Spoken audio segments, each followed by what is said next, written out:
Oh, okay. Anyway, hey guys, my name is Josh. I'm the teaching pastor here.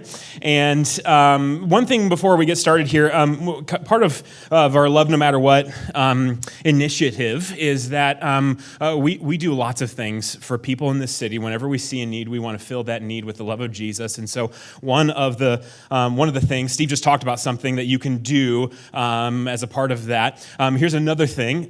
We have, actually today is the last day to get your cards in for Devin. If you've been here the last few weeks, we've been talking about Devin a little bit. He's an 11-year-old, or is going to be an 11-year-old boy.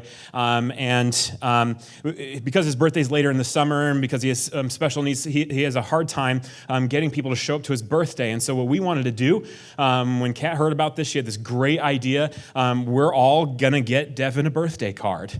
And he's turning 11, so we're challenging everybody to put $11 in there. My goal is to get 300 cards for him.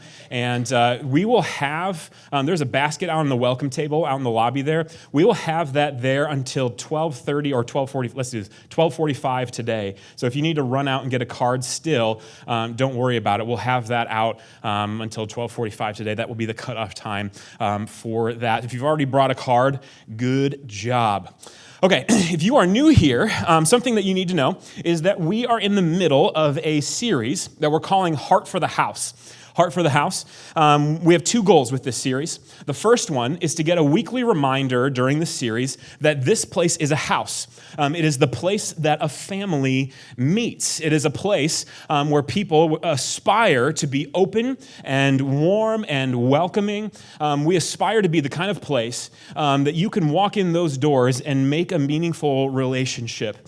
I believe that part of what made the early church's message about Jesus so powerful was that they lived it out. They preached a God who adopts us, who welcomes us into his family, and then they had church in a house. And it acted and looked like a family, and that added power and weight to their message. And so we aspire to never lose that kind of family-ish feel. We hope that this is a place that you can belong. So that's kind of the first goal.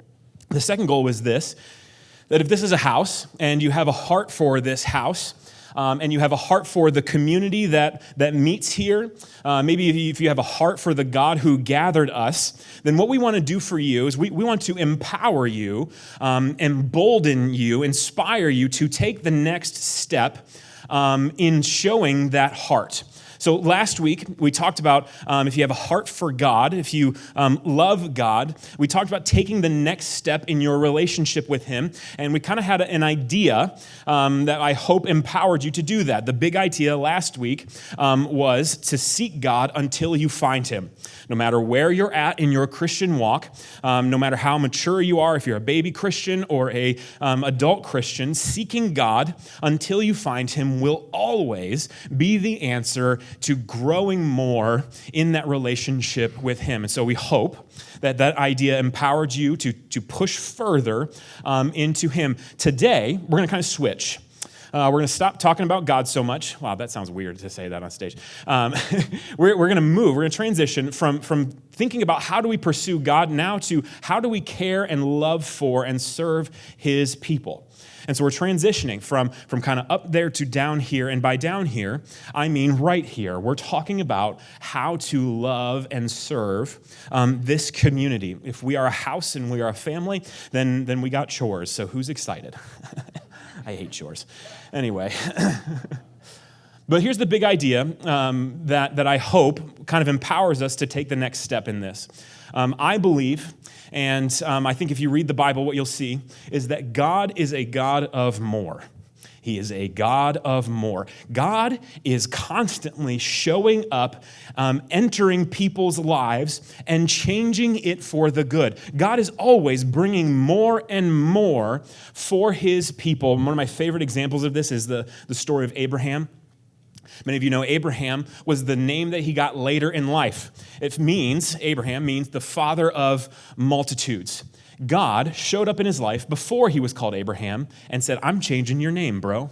You don't have any kids, but I'm going to change it. I'm going to give you kids. I'm going to give you so many offspring. It's going to be so much more than you can count, so much more than the stars in the sky and the sand on the beach. You are going to be the father of multitudes. God shows up in Abraham's life and says, dude, I got more for you. God does this over and over. And we see this in the ultimate expression. We see this ultimate expression in Jesus. Because Jesus came to give his life for us. He came to give us the ultimate gift, the sacrifice of the God of the universe. He came to give us himself. And in the process, in John 10, he says that I came. He said, this is why he came. He says, I came so that you could have life. So that you could have life more abundantly. God is a God who is constantly giving us more and constantly also calling us into more. And this is kind of the big point today.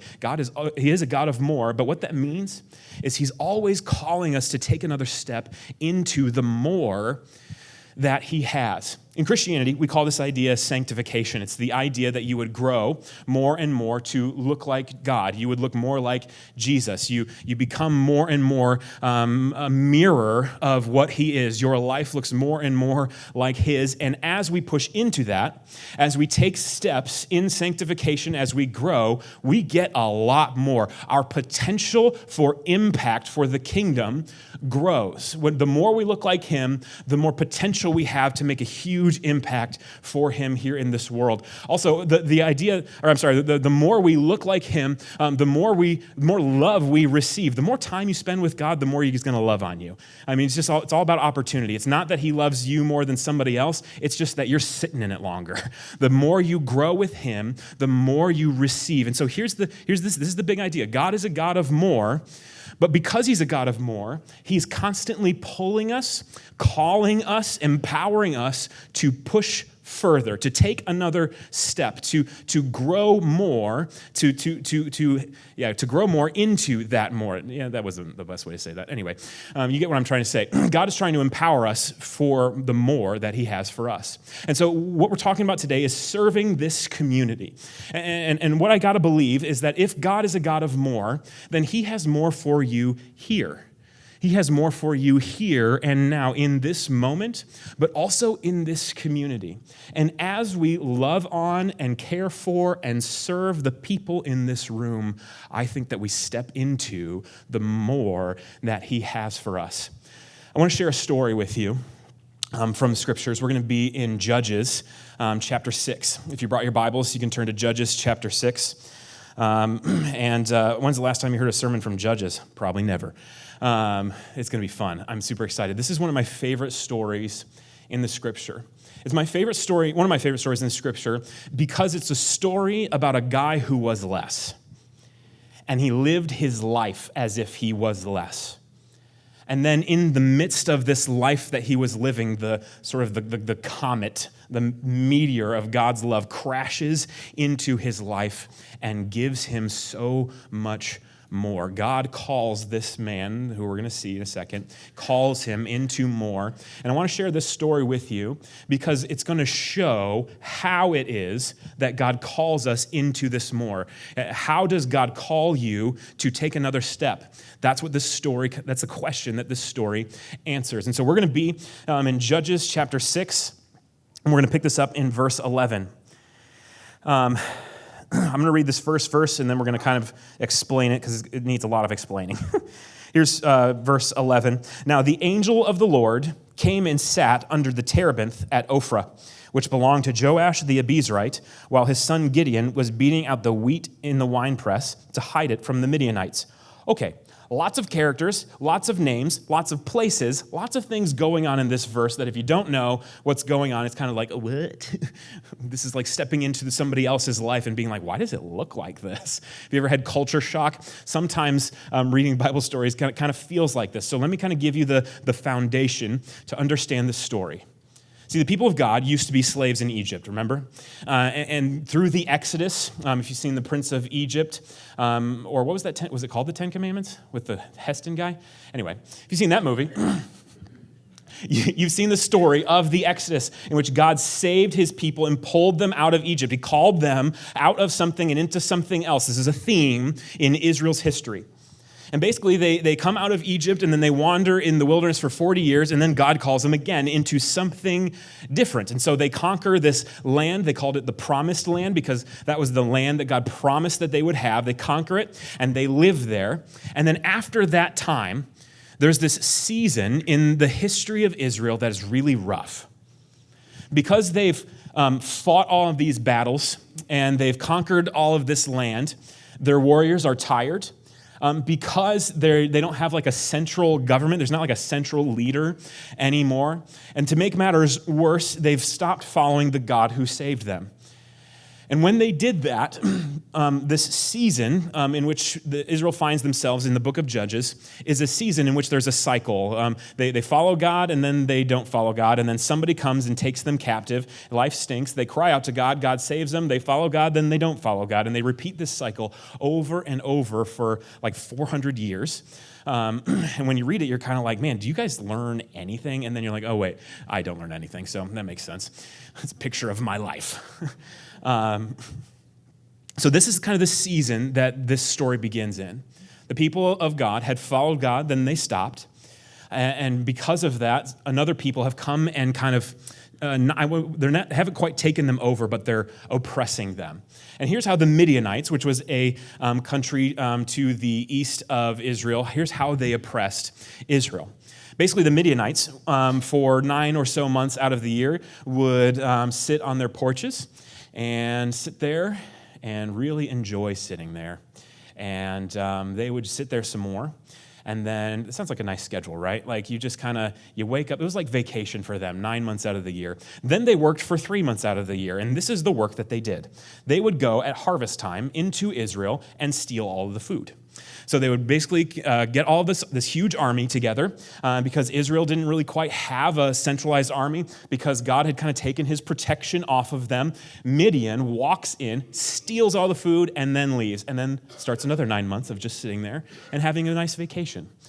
This was kind of the pattern of the Midianites, and I think that this is really interesting because kind of put yourself in the shoes of the Israelites.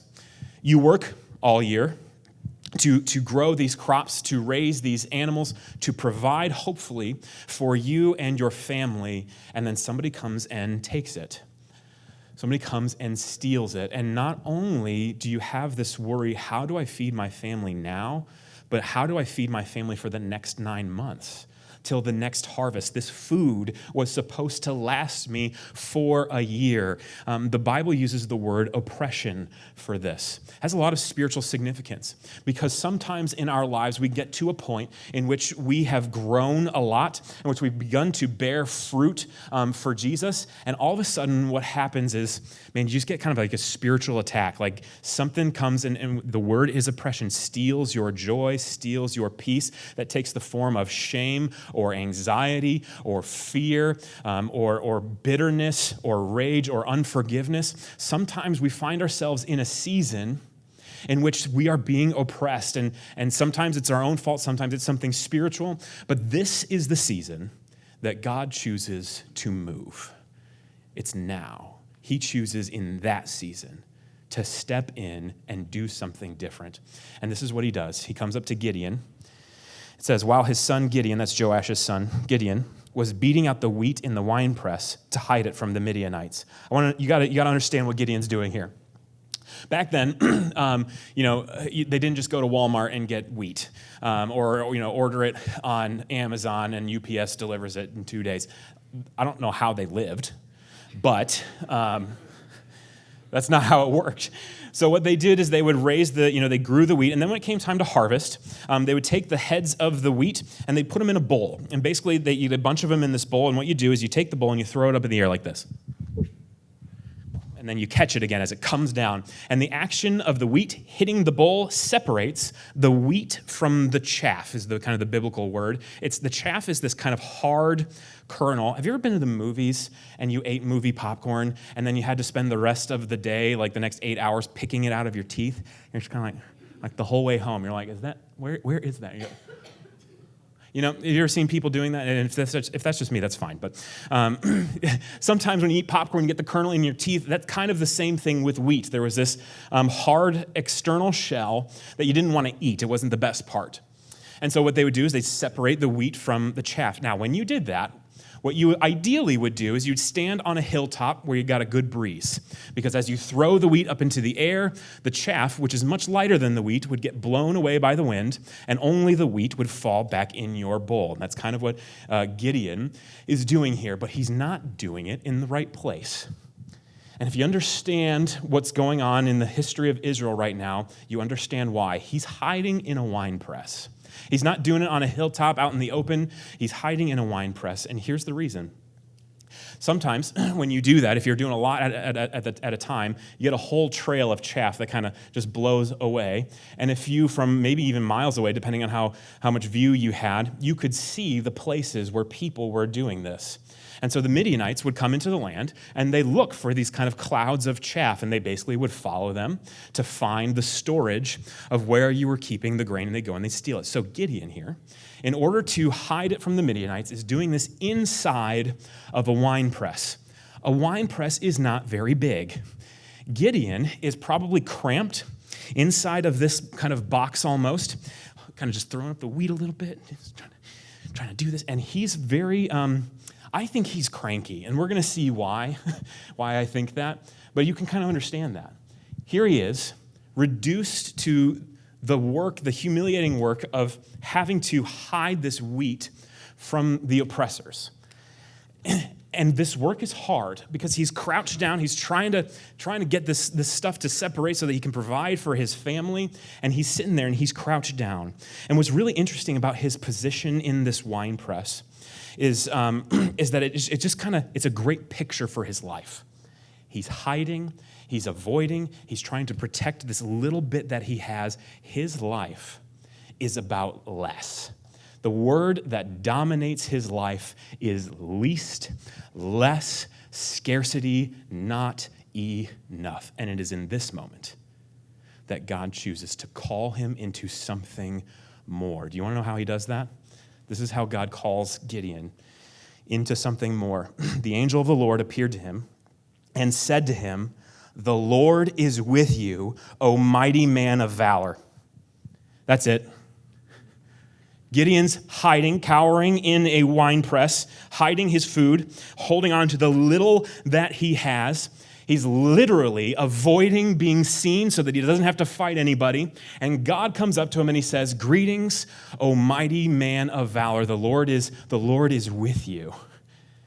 And if you're Gideon, you got to think like, "Excuse me? Do you see what I am doing? God is with me? This is hilarious." You got to see this because this is part of how God calls us to take the next step. He did it with Abraham. He did it with Moses. He did it with David. He did it with Jesus. Whenever God is calling us to take the next step, here's what God does. He shows up in your life and he says, "You are more than you think you are. You are more than you think you are." Do you know what the name Gideon means? The name Gideon means somebody who cuts stuff down. Like a lumberjack, you know? Like your job is to cut stuff down. That's his name. Whenever somebody said, somebody who cuts something down, Gideon was like, "Oh, what, me? You talking about me?" Because that's his name. This guy has the name of somebody who chops down obstacles, who completely paves the way for a field, maybe for a flourishing. That's kind of the context of what his name means. And here he is, the man who cuts stuff down, hiding in a wine press. If there was somebody who knew that they were supposed to be more than they are right now, it'd be Gideon. And it's in that moment in which Gideon is like, "Dude, I'm just holding on to this little bit that I have." It's in the moment of scarcity, of less, that God speaks, "You are more. You are more. You are more than you think you are." Gideon's standing there like, "What? Who are you? Who do you think I am? I'm the least. He's going to say that here in a second. But I want you to see this. Because when God calls us to take another step, sometimes what he does, the first thing that he does, is reminds you who you are in him. Because if you didn't know who you are in him, then you are going to step into whatever he's calling you. You're going to start doing stuff to fill a need, or you're going to start serving in a way. But if you do that without understanding who you are, you'll always end up giving your life to service, or giving your life to people, or giving your life to success, or giving your life to people liking you, or giving your life to security, if you don't know who you are, and then you go and you serve God, you'll always end up not serving God, but serving yourself. And so in the midst of this, God starts him off right. He says, you are a mighty man of valor. And the funny thing about this, when God kind of shows up and gives you a new identity, sometimes it's like, God, I am not that.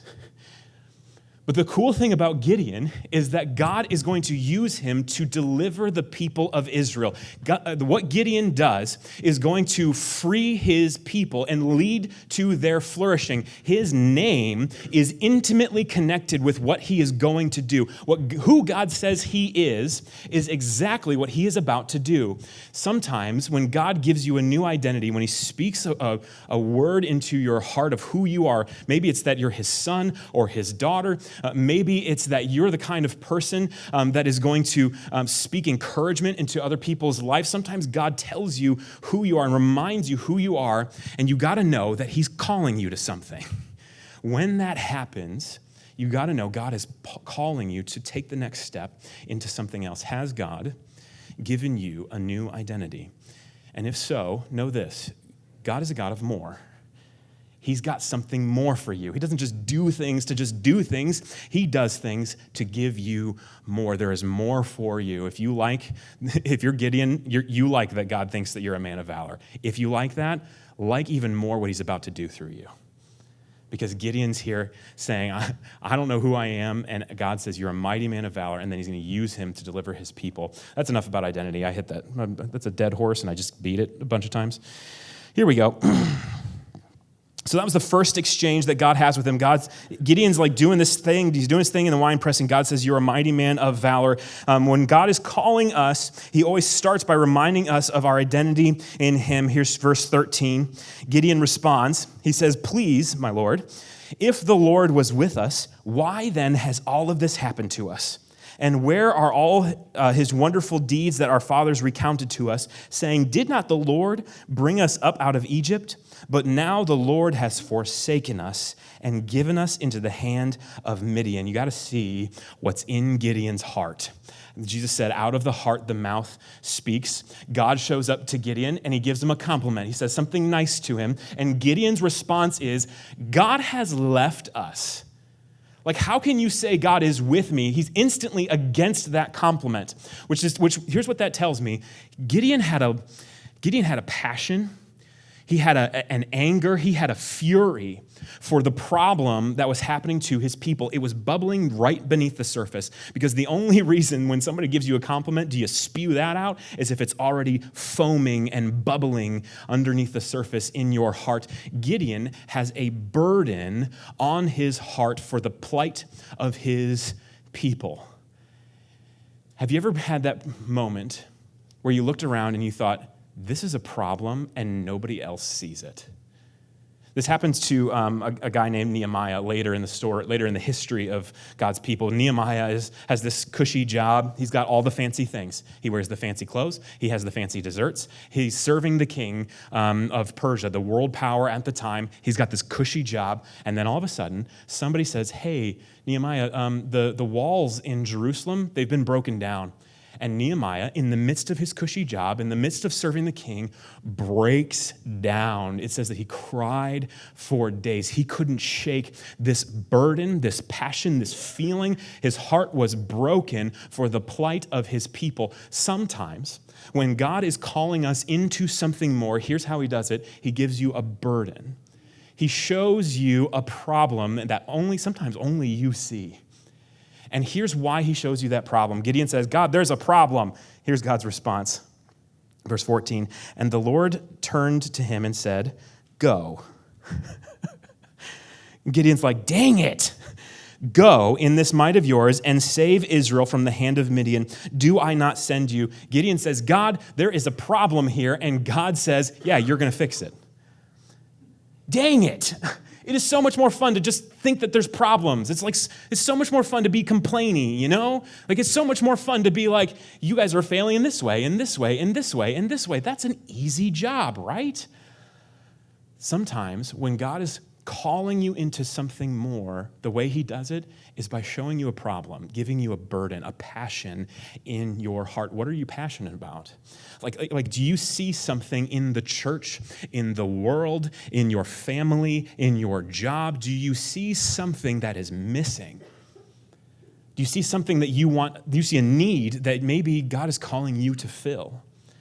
Sometimes when God calls us out of something and into something more, he does so by giving us a burden and then says, go, I gave you that burden for a reason. That's going to motivate you to serve me and serve people. And this burden, if you read the rest of the story, which is long, but I would encourage you to read the rest of Judges 6 and 7, Gideon takes this burden and follows God even when God says crazy stuff, like send your army home. I only want 300 people to go against this huge Midianite army. It's that burden that drives Gideon to follow God to save his people. That burden motivates you to do big things. That's why he gives it to you. So what are you burdened for? Maybe it's the person, maybe like you are the kind of person that sees people sitting alone and you're like, oh, I hate that.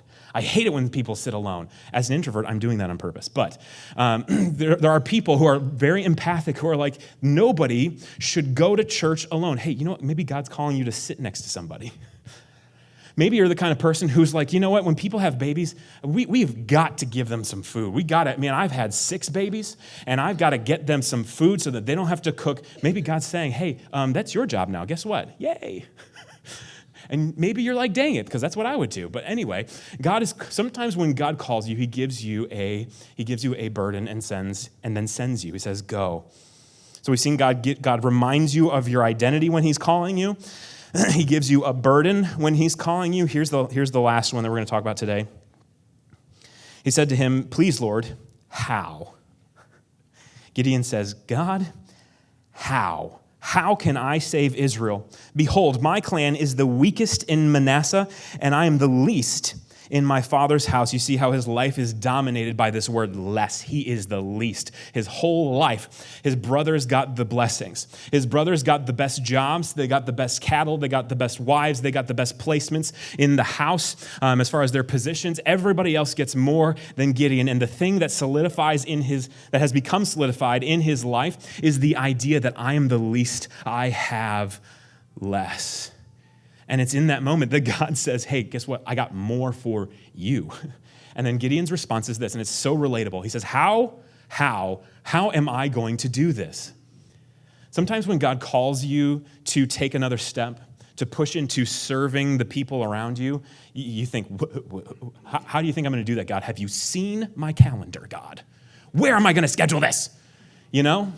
Or sometimes you're like, God, I gotta work. Like if you want me to go serve at that Love No Matter What event that I thought was really cool and I feel somewhat of a burden for, if you want me to serve there, then why'd you give me this job? Or sometimes it's like, God, I wish that I could come serve on a Sunday morning because I really want to be the person that smiles at people as they walk in the door. I want them to come in to this house knowing that it's a good and warm place. But God, I can't wake up before 9 o'clock. That's for all this college students. Sometimes we look at the call that God has placed on our lives, and our question is, how? How am I going to do this? God's response, I love this. God's response is this. Verse 16, the Lord said to him, but I will be with you, and you shall strike the Midianites as one man. He says, I'm going to be with you. Sometimes God places a burden on your heart, and you're like, God, this is a big one. I don't know how I'm going to accomplish this gigantic vision that you have for this city. I don't know how I'm going to accomplish this gigantic vision that you have given me for my family. I don't know how I'm going to accomplish serving you and loving on the people in this community when I'm just so busy and I'm so run ragged. God, how am I going to do this? And God's response is so simple. I'm going to be with you. I'm going to be with you. I'm going to be with you. Do you know what people have done when God was with them? I'm going to give you another story from Judges. There's this dude. He's born. He's got really long hair. And it says that the Spirit of the Lord rushed upon him. God was with him. And what happened was this guy, whenever God rushed upon him, whenever God was with him, he got superhuman strength. And there's multiple instances of him beating like whole armies. His name is Samson. You might have heard of him. But he lives his life in such a way that he's actually like running from God. It's so funny. And then, not funny. And then in the end, he's completely redeemed. God rushes upon him one more time, and he tears down an entire temple. Do you know what you can do when God is with you? David writes over and over in the Psalms, I'm freaking out, God. My world is falling apart. Nevertheless, you are with me. I take refuge in you. When God is with you, you can do anything. And the hard part about this is that it means that there's no excuse. The hard part about this, if that sounds really nice, right? Like, yes, God, be with me, thank you. But what that means is he's empowering you to do something. And what that means is that when you look at that something, you're like, man, I don't want to do that. Guess what? God is with you. What that means is he's empowering you to accomplish that thing that he is calling you to. Now, I want you to see this. When God is calling you, he reminds you of your identity in him. He reminds you of who you are, how he sees you. And then he places a burden on your heart. And then sometimes you make excuses and you're like, how am I going to do this, God? And he overcomes those excuses. The hard part about God calling you is it means you got to do it. I swore from the time I was 19 that I would never plant a church. I said, God, that stuff is too hard. I don't want to do that. I don't want to be a part of a church plant. What do you think God did? 4 church plants. This is the 4th that I've been a part of. The first one that I've been in direct leadership of, but 4 church plants. Okay, how many times have you heard the story of the missionary who's like, God, anywhere but Africa? Anywhere but, and guess what he does? Africa. Here's the thing. God very often empowers you to go to the very last place, the place that makes you say, how? God empowers you to do that, and he does that by being with you. I want you to see this. There's a kind of a grand narrative here in this story. God is like, hey, Gideon, you're a mighty man of valor. And Gideon's like, God's not with us. Excuse me? I disagree with that. And then God's like, well, I'm going to send you. You should go. And Gideon's like, how do I do that? Gideon is literally wrestling with God over this call. And I want you to see this because sometimes you have a hesitation in your heart of God's like, hey, I want you to go and do this. I want you to serve in the kids. God, I don't like kids. How am I going to do that? Hey, I want you to come and help at a Love No Matter What event. But God, people are scary. I don't want to do that. And here's the thing, like sometimes we wrestle with God over the call that he's placed on our lives. And I want you to know that's completely normal. Over and over in the scriptures, we see people who wrestled with God and were hesitant and resistant to the call upon his life. You know the story of Jonah. God says, Jonah, go do this. And Jonah literally goes in the opposite direction. You know what God does? He says, nope, I'm going to be with you. That's a fish. Read about it. Anyway. There's this other story in which Abraham, that dude, God says, I'm going to make you the father of multitudes. And Abraham says, God, I don't have any kids. My wife can't have kids. And Abraham lists all these excuses. When God shows up to Moses in the burning bush, Moses gives five excuses as to why he cannot answer the call that God is placing on his life. Jacob literally was renamed Israel. Israel means against God. He wrestled against God. That was his name. He wrestled against God. He was a patriarch of Israel. And so here's the thing. Here's what I'm trying to say. If you feel resistant to the call that maybe the burden that God is placing on your life, hey, you're in good company. I want you to know you lose, though. It's just true. If God is really calling you, the best thing you can do is be like, whatever you want in my life, God. Whatever it is you're calling me to. I want to share with you a little bit about how we see service here, how we see loving on this community, how we see caring for and nourishing this community. There's kind of different levels, different steps of engagement that you can have around here. Here's the first one. This is, we Heart for the House, so we wanted to use some house imagery. Here's the first step. This is the front door. All of us in this room are either at the front door or have passed the front door. We're here. You kind of like it. You know, you like that Steve guy. Josh creeps you out. And why does he talk about Taco Bell so much? Because I'm obsessed, okay? And so okay, whatever. The worship is really good. I come here on Sundays. This is my home. That's the front door. Everybody has got to go through the front door. You cannot commit to loving on and serving a people that you just don't, at a church, you can't commit to serving at a church in which you don't know if you agree with everything. You don't know how they run their money. You don't know how they are called and how they're fulfilling their mission. Sometimes you always have to spend time, at the front door. But here's what I believe. I believe that God is calling all of us, to take another step in loving him and serving him. And serving him always means serving people. Always means serving his people. And so here's my question for you. If you come here and you like it here, here's my question. Is God calling you to take another step? Here's what the next step looks like. We call this the entryway. This is step 2. What this looks like is a quarterly service. Maybe once a quarter, 3 or 4 times a year, you come and you help us out with something. This is very easy to do with our Love No Matter What events. We have something monthly that we try to do as a community. And maybe for you, taking the next step just looks like signing up for one of those things. I'm going to tell you right now, we've got like 80 things coming up. Okay, it feels a little overwhelming. There are so many carnivals, and we're going to give away pizza again, and we've just got so many things that are going to be going on in the community in the fall. So here's my question. Maybe God is calling you to take a next step. What does that mean for you? Does that mean that you sign up for one of those events?